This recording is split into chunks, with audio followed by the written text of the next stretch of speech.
البنت الصغيرة ماشية في السوق مع أمها، عينها بتزوغ يمين وشمال على الشوكولاتة وبتحلم بعروسة جديدة.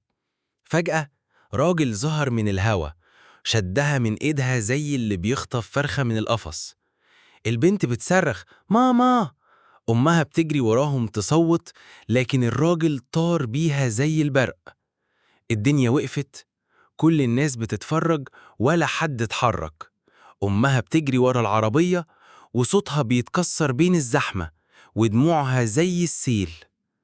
العربية بتتخبط وسط الشوارع، والبنت محشورة في الكرسي وبتعيط عايزة ماما، سيبني أرجع.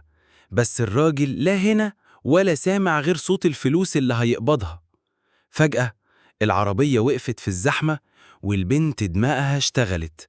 فكت الحزام بسرعة، فتحت الباب، نطت وجريت وسط العربيات. الشوارع بتكبر حواليها وهي بتصغر كل ثانية. رجعت البيت في نص الليل، رجليها وجعاها وحافية، ايديها فيها تراب وقلبها بيخبط. فتحت الباب، ماما، بس البيت فاضي إلا من العتمة وريحة الذكرى. دورت عليها في كل ركن، صوتها بيتهبدد في الصالة ولا في حد بيرد. راحت على التلاجة، فتحتها، لقت شوية أكل قديم. قعدت تاكل وتعيط في نفس الوقت، الدموع بتنزل في الطبق وكل لقمة بتوجعها أكتر. غلبها النوم وهي خايفة وجعانة. تاني يوم لبست شبشب أكبر من رجليها وشنطة تقيلة كأنها خارجة تحارب، وقررت تدور على أمها. الشوارع كلها عيون بتبص، بس ولا عين شايفة طفلة ضايعة. فضلت تمشي وتمشي لحد الليل. الشمس غربت والدنيا بردت عليها، وأصحاب القلوب الميتة لسه معديين. وفجأة راجل غريب ظهر لها من الضلمة، ابتسامته عاملة زي اللي بياكل ليمونة من غير سكر. قال لها يا حلوة، جعانة؟ وطلع رغيف عيش ناشف. هي اتشمئزت وخافت أكتر من الجوع نفسه. قالت له ماما هتيجي تاخدني قريب، وهو ابتسم لها ابتسامة زغلل العيون. وفجأة مسكها من دراعها عايز يجرجرها. هنا البنت شغلت اللي اتعلمته من القطط، عضته في ايده عضة خلت صباعه يشكل النجدة. زعق ورفع ايده يضربها، وفجأة طار من مكانه. في راجل دخل الصورة برجله، رماه في الأرض وقال ابعد عنها، دي راهنتي. البنت عينيها اتفتحت، هو نفس الراجل اللي خطفها من الأول. أتاري الدنيا دي كلها مطبات، والواحد يطلع من مصيبة يدخل في غيرها. الراجل التاني جري زي الأرنب، والبنت لسه مش مصدقة اللي بيحصل. بدأت تعيط وتقوله لو سمحت ساعدني ارجع لماما. بس هو كان واقف ساكت، باصص فيها بنظرة جمدت قلبها، وحضنها كأنها كنز ضايع.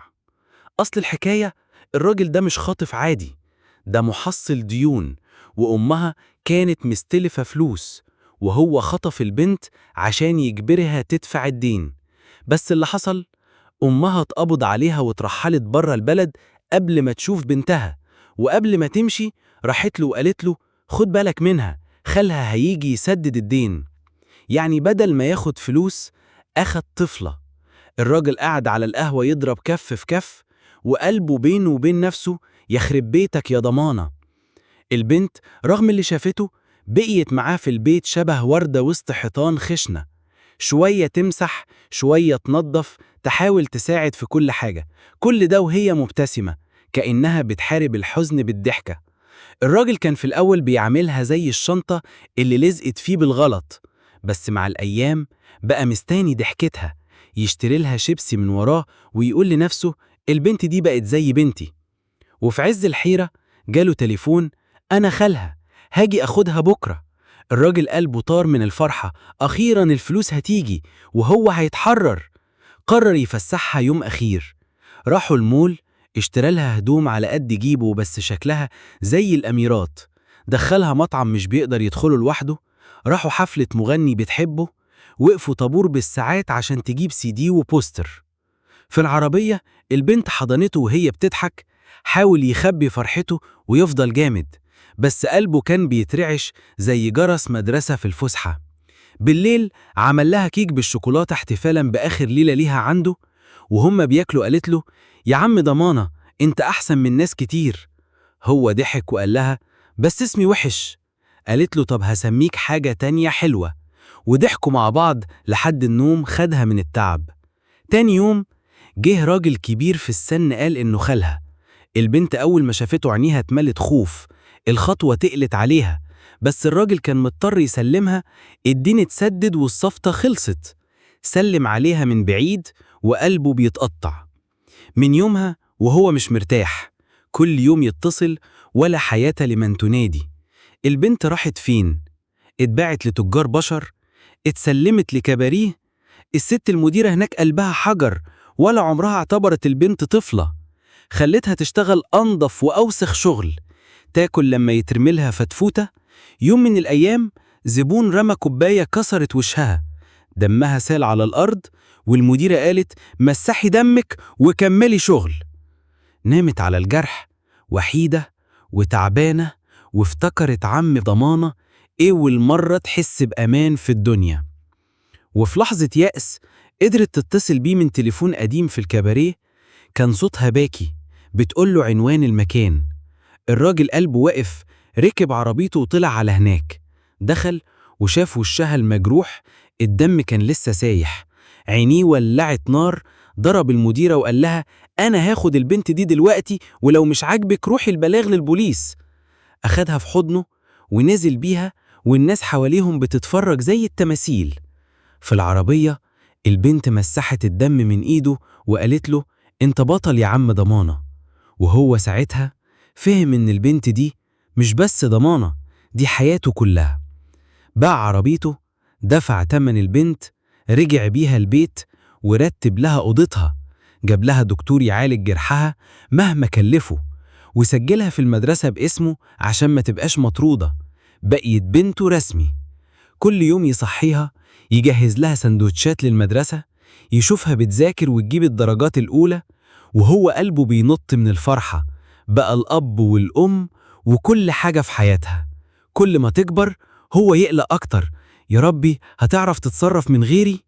وكل ما تيجي من المدرسة يحضنها ويبص عليها كأنها هتضيع منه فجأة. مرت سنين والبنت كبرت ودخلت الجامعة. صاحبها كان بيشيلها سكرانة على السلم، الراجل نزل عليه زي الصاعقة، كاد يموت الولد من الغيرة والخوف. ولما اتأكد إن الشاب ابن ناس محترمة ارتاح شوية، بس قلبه كان بيراقب من بعيد. فجأة جاله تليفون: أمها تعبانة جدا وعايزة تشوف بنتها قبل ما تموت. أخدها على طول في العربية، وفي الطريق قال لها: ما تلوميش أمك، الزمن كان قاسي عليها. أخيرا اتقابلوا، حضنوا بعض وعيطوا. الأم قالت للعم: جوزي زمان هرب وسابنا وخد فلوسنا، لو تقدر تلاقيه خلي البنت تشوفه مرة واحدة.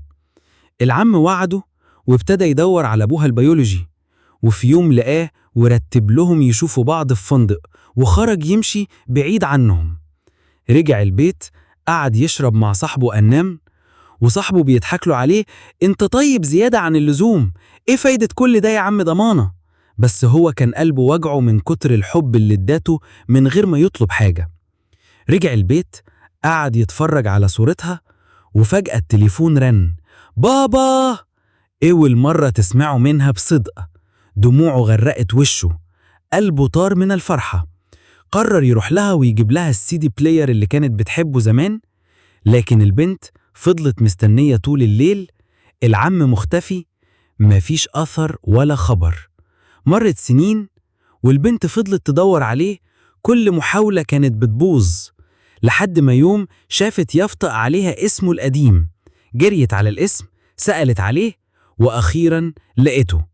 العم كان تعبان بجلطة دماغية، وما كانش عنده أوراق ولا هوية، وقعد في دار مسنين سنين.